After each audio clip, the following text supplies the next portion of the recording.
Hi, I'm Jimster71 and in this video we'll be taking a look at VR sickness. Do you feel sick when playing some VR games? Or do the stories of sickness put you off even trying a VR headset altogether? I'll be going through what VR sickness is, and also the things you can do to minimise it, to allow you to still enjoy the world of VR. So don't go anywhere. We'll start off by looking at what VR sickness is, and what causes it. Essentially, VR sickness is when exposure to a virtual environment causes similar symptoms and discomfort to what you would experience from motion sickness. In everyday life, as you move around, your brain is receiving signals to tell it how you are moving.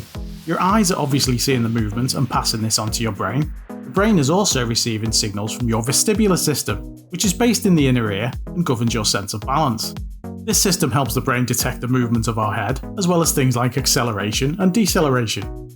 The problem occurs when the brain is receiving conflicting signals from these sources. In the case of motion sickness, this is like when you're reading a book in a moving vehicle. Your eyes are seeing a stationary object, but your vestibular system is telling your brain that you're in motion. One popular theory is that this causes an evolutionary reaction.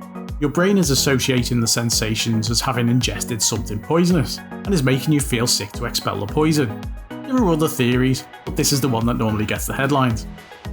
With VR, there are a few things that can contribute to triggering these conflicting signals. If you are seeing moving images in your VR headset, but your body is stationary, it's essentially the opposite of what happens in motion sickness. A lot of people who play VR games will actually sway around a little bit, especially when standing. This can also conflict with the images your eyes are receiving, even when you are playing a fairly stationary game. As well as movement-based triggers, viewing an image in the headset that stutters or flickers can also trigger symptoms, so a smooth frame rate is really important for a good VR experience. The symptoms to look out for: cold sweats, disorientation or dizziness, headaches, stomach awareness, or nausea. If you start to feel any of these, stop playing and take a break until your symptoms subside. It's very important to not try to power through the symptoms. It doesn't work, and you'll usually end up feeling worse symptoms for longer. Normally the symptoms will ease after a short period of time, but particularly bad VR sickness can wipe you out for a few days.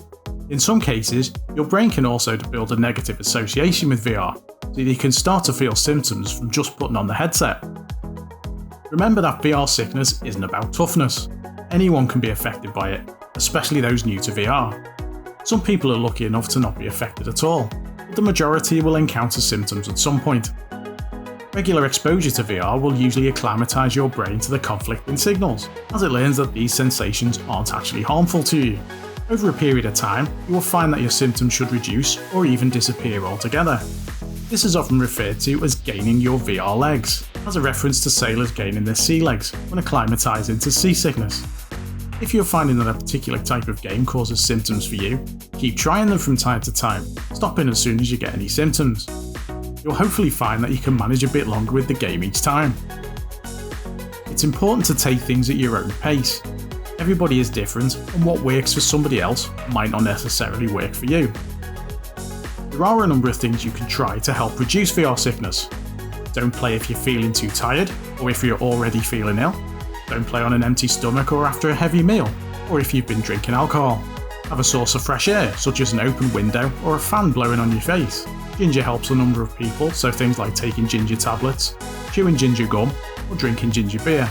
Other people find that seasickness wristbands or motion sickness tablets will work. As I said earlier, everybody is different, so your mileage may vary with each of these methods. As for the games themselves, there are generally 3 different categories, based on how likely they are to cause problems for those susceptible to VR sickness. Stationary games don't have any locomotion other than what is provided by your own body.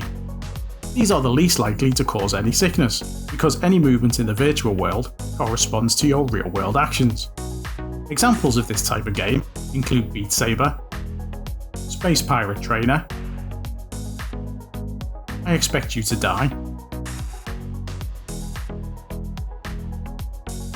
or Headmaster.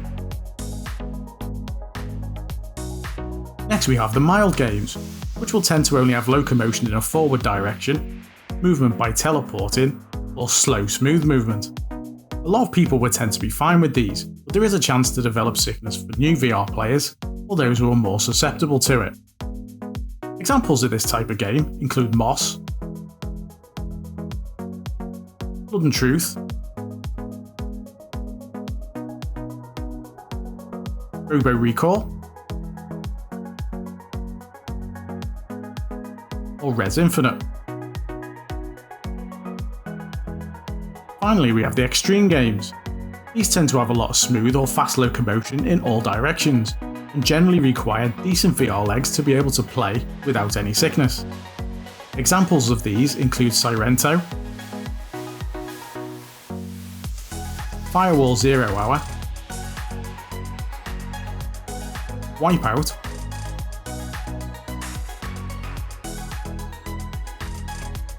or most driving games.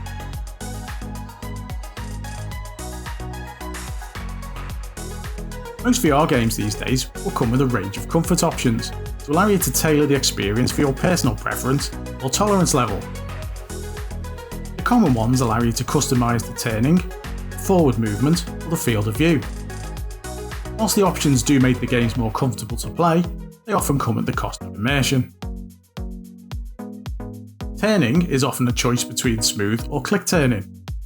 Turning in increments is meant to be easier for you to cope with than smooth rotation, but some people actually find it more jarring. It's best to start with the click turning and see how you get on. Forward movement is usually a choice between teleported or smooth locomotion.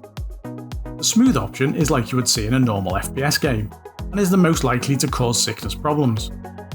For teleported movement, you indicate where you want to move to, and then you appear at that location. This is much easier to tolerate, but you lose some versatility.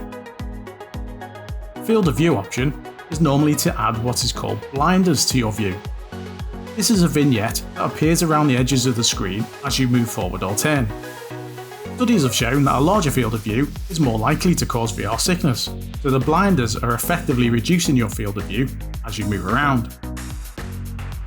Whilst there's often peer pressure to play with full smooth movement and no blinders, it's important to take things at your own pace and set up the options that are most suitable for you. The main thing is to have an enjoyable experience in VR, regardless of what your tolerance level may be. I've been Jimster71. Leave a like if you've enjoyed the video, a dislike if you didn't, and subscribe so you don't miss the next one. Thanks for watching, and I'll catch you next time. Bye for now.